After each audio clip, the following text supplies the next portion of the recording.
All right, I want everyone to think back a little ways.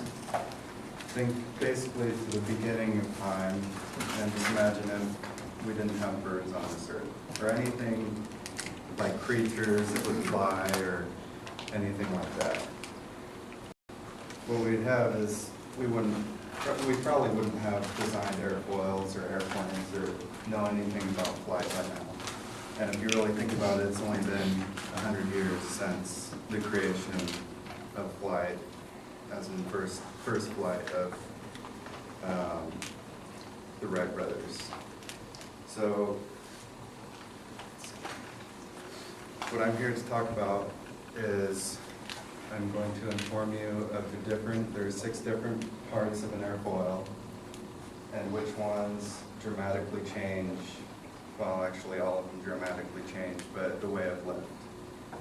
So we have, I've done a lot of research in the past few days, and I found from the United States Centennial Flight Commission that each part of an airfoil changes dramatically the way that the airplane or whatever you're using, like for instance cars have airfoils, believe it or not,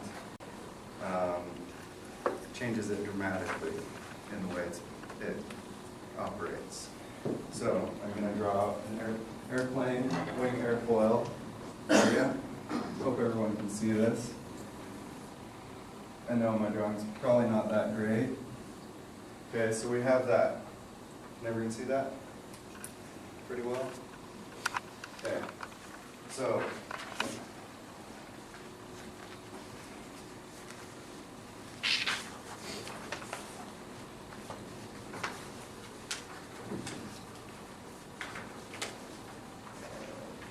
Okay, so the 6 main parts of an airfoil, and by the way, I found this off of the same side, the United States Centennial Flight Commission. We have the chord length, which is from this point to this point. That changes dramatically. We have the thickness in between here and here. We have the wing chord. Let's see, and that would be from center all the way back to center. And we have the leading edge right here. We have the upper camber, this one here, the lower camber, and then the trailing edge. Do I have to write all that out? I hope not. So now how each part affects, let's see here. For the wing chord, which is from this point A to point B, the leading and trailing edge, if that's shorter or longer, if it's shorter, your plane, or whatever you're doing, is going to have to go a lot faster to be effective. When it's longer, you can fly at a lot slower speeds, trust me. The thickness, depending on how thick it is, if you have it more thicker, you can fly at slower speeds. If you have it a thin airfoil, it's going to fly like a rocket. Let's see, the chord, from this point to this point, believe it or not, may be just center to center, and who knows what it could do. But actually, if you tilt this chord from, instead of being centered here, if you tilt it come here, going all the way back, what that's going to do is it's going to take the wing and push the air up against the bottom of the wing. Then we have the leading edge and trailing edge. That's where the wind splits apart and where the wind comes back together. So the way it creates lift, so we have all this wind coming towards the wing. Actually, I'm going to erase all my drawings here.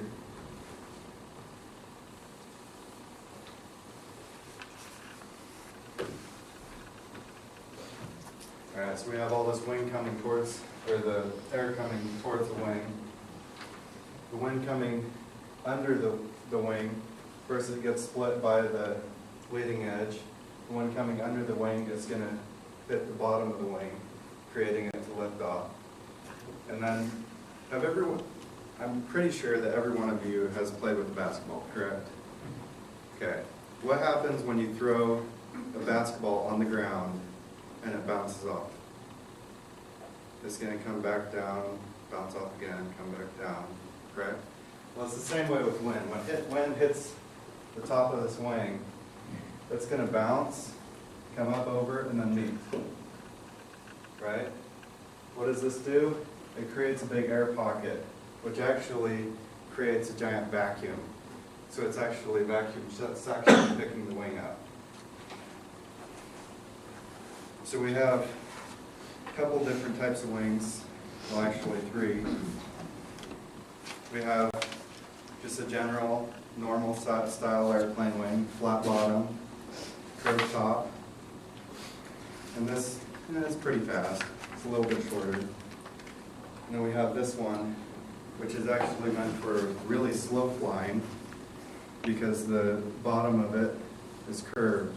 If you want to come up here afterwards, you'll see the curve in the bottom of the wing.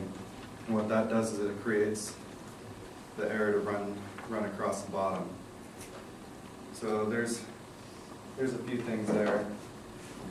And then the things that airfoils can be on, there's several different things. Think of 5 things that it can be on. Okay, so there's cars, airplanes, boats, trains, believe it or not. And, there's also windmills and all that. That's 5 things right there. So now, I hope I've informed you fully on wing airfoils, the parts of a wing airfoil, what creates lift and what affects lift, and the different things that can be on, including transportation and other farm usage. Thank you.